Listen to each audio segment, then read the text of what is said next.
안녕하세요. 여러분 배경기 목사입니다. 오늘 여러분들과 함께 예레미야 16장 16절에서부터 21절입니다. 16장 16절에서부터 21절까지의 말씀을 살펴보도록 하겠습니다.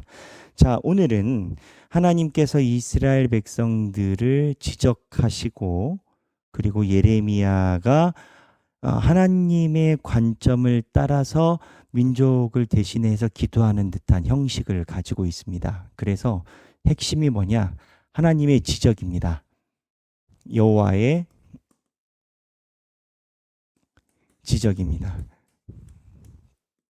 뭐 요즘 사람들 이야기로 표현하자면 죄악의 킥 뭐 이렇게 되겠죠. 핵심이다라는 거죠. 핵심. 이스라엘이 왜 망하게 됐는지 핵심. 그 핵심을 하나로 이야기를 하면 하나님께서 허망하고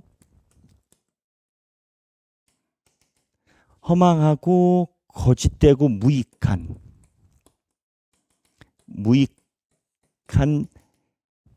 생각을 이스라엘이 가졌다라는 겁니다. 자, 보겠습니다. 16장 18절에 내가 우선 그들의 악과 죄를 배나 갚을 것은, 여기가 핵심이에요. 그들이 그 미운 물건의 시체로 내 땅을 더럽히며 그들의 가증한 것으로 내 기업에 가득하게 하였습니다. 라고 하나님이 얘기를 하세요.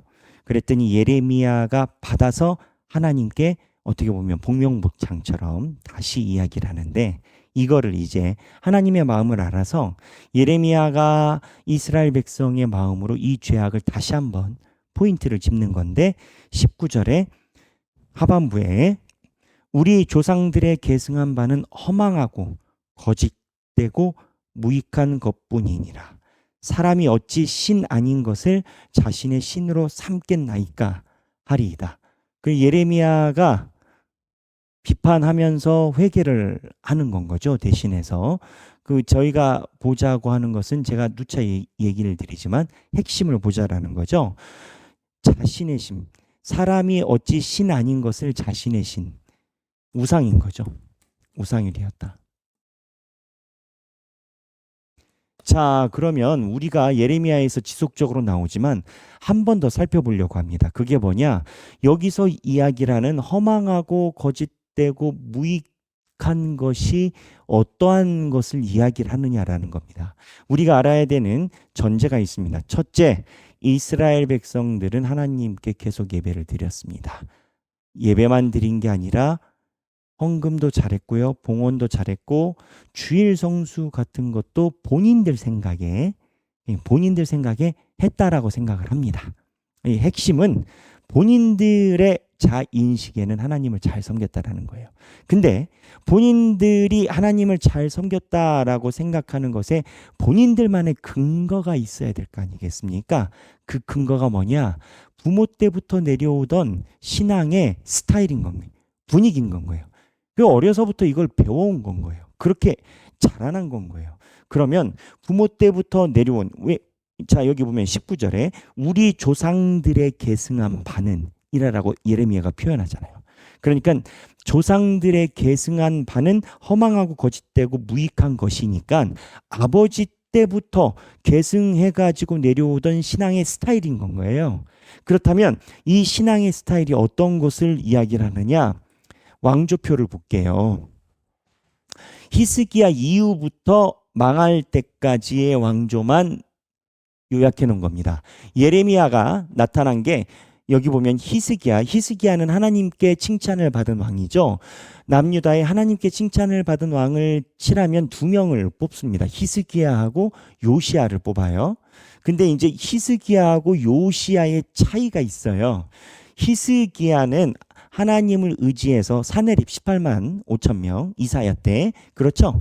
사내립이 18만 5천 명, 해가 뒤로 돌아가고 그 기적을 일으켰는데, 히스기야의 아들인 므낫세가 아버지가 했었던 걸 다 수포로 돌려버려요. 그랬죠? 근데 이 므낫세가 무려 55년을 다스립니다. 그러니까 므낫세가 55년을 다스리면서 아버지가 섬겼던 하나님의 신앙은 완전 요즘 말로 얘기를 하면 종적을 감추고 뿌리가 없어져 버린 건 거예요. 이 므낫세가 그런 상황에서 요시야 시대가 온 건 거예요. 요시야가 이제 성전 개혁을 하지만 요시야가 하나님의 뜻대로 일을 키려고 할 때 예레미야가 요시야의 신앙 개혁과 결을 같이 해요. 무슨 얘기냐면 요시야 그리고 예레미야가 같이 예언을 하는데 예언이 아니라 하나님의 뜻대로 나가는데 여기를 감안해 보면 여기가 이제 예레미야의 비판의 대상인데 여기가 예레미야 비판의 대상. 왜냐하면 여기에 조상 계승이니까. 이때 분위기가 어떻게 했겠습니까? 이 분위기가 어떠했느냐라고 물어보면 여기에서부터 시작을 해야 돼요. 히스기야가 죽고 나서 므낫세가 하나님을 왜 안 섬기게 됐을까요? 므낫세가 히스기야 이후로 아버지의 아들인데 하나님을 안 섬기게 된 것은 두 가지 요인이 있는 겁니다. 첫 번째는 히스기야가 나중에 노쇠했을 때 신앙이 변질이 돼요. 그래서 바벨론에서 사신이 왔을 때 창고를 다 열어서 보여줘. 목사님, 창고를 열어 보여주는 게 무슨 잘못일까요? 잘못이 있어요. 지금까지 창고에 쌓인 것이 자신의 힘이다라고 생각하는 건 거예요. 하나님이 주신 건데. 여러분들에게 주신 축복은 누가 주신 겁니까? 가끔 저는 이러한 고백을 하는 성도들을 만나요. 제 삶에 최근에는 살만합니다. 어려움이 없습니다. 신앙인들이 이러한 고백을 하면 누구의 이름을 전제로 이야기를 하고 그 다음에 이야기를 하죠. 하나님께서 나에게 축복을 주셔서 요즘엔 괜찮습니다. 그런데 왜 내가 살만하냐? 제가 10년 전에 집 투자를 했는데 집이 올라가고요. 기타 등등. 무슨 얘기냐면 신앙의 변질이 일어났던 시대예요. 히스기야 이후 히스기야의 신앙의 변질의 징조가 있었다는 거예요. 두 번째는 뭐냐면 히스기야가 그러고 난 후에 세상 말로 유다가 잘 나가지 못했어요. 변변치 못했다라고 느끼는 거예요. 물론 하나님이 축복을 주셨죠. 그러나 남쪽에 있는 유다 사람들이 기대하는 만큼 부국 강변까지는 못 갔어요. 그러니까 내가 100억을 벌어야 되는데 한 50억밖에 안 벌었다고요. 그래서 50억 벌은 걸로 인해서 하나님을 감사한다라는 느낌보다는 모자라다는 느낌을 가진 건 거예요. 그래서 50억을 주신 하나님에 대한 감사한 마음이 아니라 왜 50억을 더 안 줘서 100억이 안 됐지? 이 마음을 가져서 므낫세 때 하나님이라는 분에 대한 신뢰도가 확 없어지고 그 당시에 강대국이었던 므낫세 때 강대국이었던 열방들을 의지하기 시작을 합니다. 뭐 여러 나라들이 있죠. 바벨론도 마찬가지고 그 다음에 아수르도 마찬가지고 애굽도 마찬가지고 열방들을 의지하는 민족 정서가 나옵니다. 그래서 지금 예레미야가 소위 조상들의 계승한 바라라고 지적하는 것은 굳이 이야기라면 두 개인 겁니다. 우리 부모 때부터 하나님이 주신 축복은 자기가 잘나서 받은 거고 하나님을 믿었는데 하나님이 나에게 충분히 축복을 안 주셨다라고 생각을 하니까 이 요시야 시대의 사람들이 어떻게 되냐면 더더욱 이방 산당을 보고 무당과 제사를 드리는데 더 가속도가 붙은 거예요. 그래서 이거를 계승을 한 건 거예요. 무슨 얘기냐? 신앙에 흐르는 전통도 매우 중요하다라는 거예요. 그리고 신앙을 어떻게 보는지 관점이요. 그대로 자녀에게 계승이 된다는 거예요. 우리가 지금 여기에서 말하는 것처럼 신앙에 대해서 내 스스로 교만이죠. 교만의 뿌리. 그 다음에 두 번째 재산 욕심.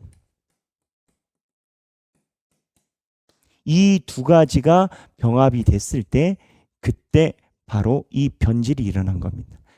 그럼 거꾸로 이야기를 하면 예레미야가 이야기를 할 때 이 교만과 재산에 대한 욕심을 뭐라고 표현했냐면 허망하고 거짓되고 무익한 것이 됐는데 결국엔 이게 우상이 되었다라고 이야기를 해요. 저는 이 본문을 볼 때 한국교회를 생각을 하곤 합니다.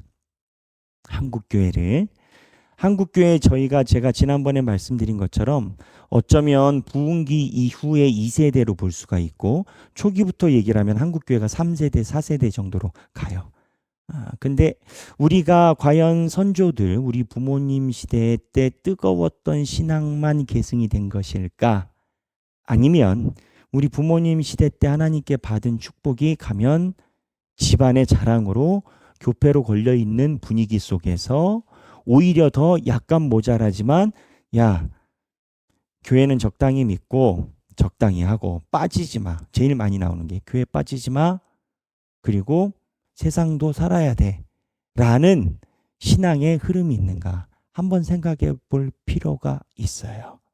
부모님들의 말이 이제 작년이 되면 부모님들이 사랑으로 해주신 말이 사랑은 100% 맞지만 언제나 부모님들의 전해준 전승이 다 옳다라고 생각하지는 못하는 부분도 있구나도 아는 게 장성한 성인이 되는 거 아니겠습니까? 제가 누차 얘기를 했지 않습니까? 내가 목사인 줄 알면서도 제가 어려서부터 같이 봤던 그 장로님이 저한테 뭐라고 얘기를 했다고요? 돈이 생명이다. 예수가 생명이지 돈이 생명입니까? 근데 그분이 젊었을 때는 굉장히 하나님 나라를 위해서 헌신했던 분이에요. 그러니까 저는 이러한 성경의 지적을 볼 때 히스기야 이후에 므낫세가 변질하게 된 원인은 히스기야의 말년의 원인에서도 찾게 되는 오버랩이 되곤 합니다.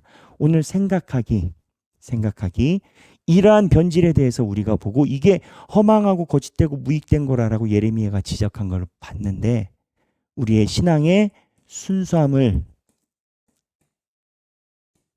지키기 위해 나는 무엇을 할 것인가?